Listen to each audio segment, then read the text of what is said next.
What is up guys, it's Cal, and in this video I'm going to be showing you all Warfronts. The first look at them anyway, since Blizzard opened them for a couple hours in the alpha for us to test. The first thing you'll notice is that it's going to be very laggy, so apologies for that. It's laggy for everyone due to the mass amount of people who are doing them at the same time, and it was also only opened on the Horde. Alliance version was not open yet. So you get into a scenario with 19 other people and you start out on your faction's respective warship. After a certain amount of time, like 2 minutes or something, you can jump off and parachute into your base. So when you jump into your base, the opposite faction of NPCs will be attacking it. But you only care about killing the main guy, who for the Horde is named Veteran Sergeant Slade. There's a lot of these big bad NPCs around the scenario for you to kill so you can capture certain nodes, and needless to say, well, they're fairly tough. Or that may have been due to the fact that it was ultra laggy. Once he's dead, you can take over the encampment for your faction. Then, the fun begins. As soon as you take it over, there will be quests for you to accept. And I believe at the moment, these are one-time quests. I mean, I did a second Warfront and these quests didn't appear the next time around. But these quests just told you to do random things and they rewarded you with iron. Like as you see here. I'm beating up peons. Now if you notice on the side, there's 3 different types of resources you can gather. Iron, wood, and then something called the Essence of Storms. I don't know how to get that last one, but it said it was super rare and I never saw it. Now this menu I'm in right now is constructing the barracks, which is what you use your resources for at the beginning. It takes a bunch of iron and a bunch of wood collected by your faction. Now where to get these items? Here you see me at the mines, which is to the right of the Horde stronghold, and some of these kobolds around the area drop it. But something you're currently not seeing is my group inside the mines killing the boss elite and they're to take the mines over for the Horde. Now with this iron, you can deposit 10 of it at a time to help construct the barracks. It seems as though it takes 50% from both resources, iron and wood, so you can't construct a building with just one resource. Also the barracks is of course used to spawn troops with more resources, which you'll see later on. Now I'm at the lumber mill, which is to the left of the Horde stronghold, and this is the elite to kill here before you take it over.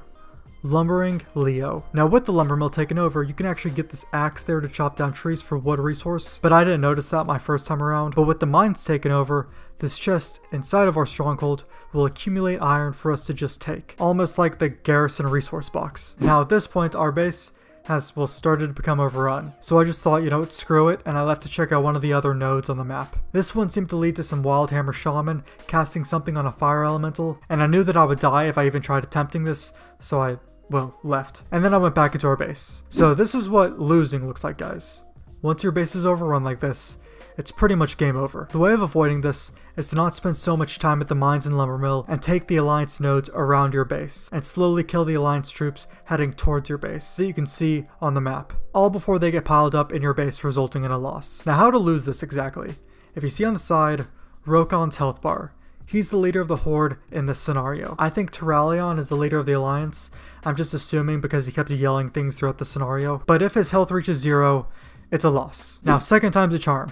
Second time around, I kind of had a better understanding of what to do. Now, the strategy that you probably want to start with is breaking your raid up into 2. Half of them go to the forest, and the other half go to the mines. So once we killed Lumbering Leo, we took the forest. And this is when I noticed a quest NPC here that would give me a lumberjack's axe. He just wanted to show me how to use it, so I just chopped down this tree to the side, and I picked up some pieces of wood to fill up my wood supply. Now, there's also some very tall trees for you to chop down, and it's a good idea to have a couple people designated to just chopping down trees, almost like it's an RTS or something. So now I decided to go to the Alliance camp right beside the Horde stronghold to wipe out some Alliance troops, and then we took it over for our own. I'm pretty sure that just means Alliance won't spawn here or something. And then I went to the mine to help my friends kill Overseer Crix so we could take the mines over for ourselves. Now we finally got the barracks constructed while our fort was being demolished. But in the barracks you can summon some grunts, axe throwers, shaman, or wolf riders for varying levels of iron. And they all do different things. It says what they do on their panel. I think most of their main purposes are to attack and kill, but the shamans do heal. And now I decided to check out some of the other buildings that we can construct, like the armory for example, which had no progress to it, but it'll work the same way as the barracks.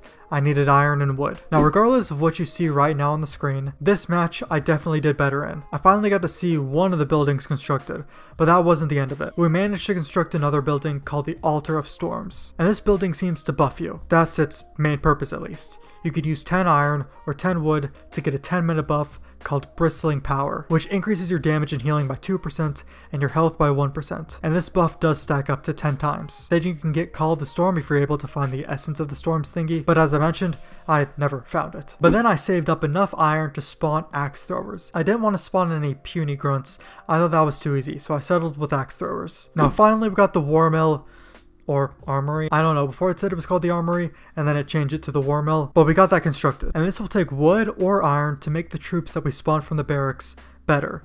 It makes their weapons better, and their armor. And then finally, there was one more building called a workshop. From the tooltip, it seemed like it spawned vehicles for us to ride into battle, but I couldn't find anywhere to deposit my materials, so they may have not been added in the alpha yet. But anyways, that's pretty much it. The Warfronts were shut down pretty soon after this. I do think Warfronts are going to be an exciting feature coming in the expansion.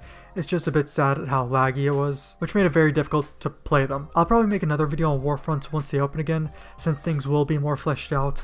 But anyways guys, if you like this video, if you want more alpha videos, you can leave a like on it, sub to the channel for more videos like this, and I'll see you guys in the next video.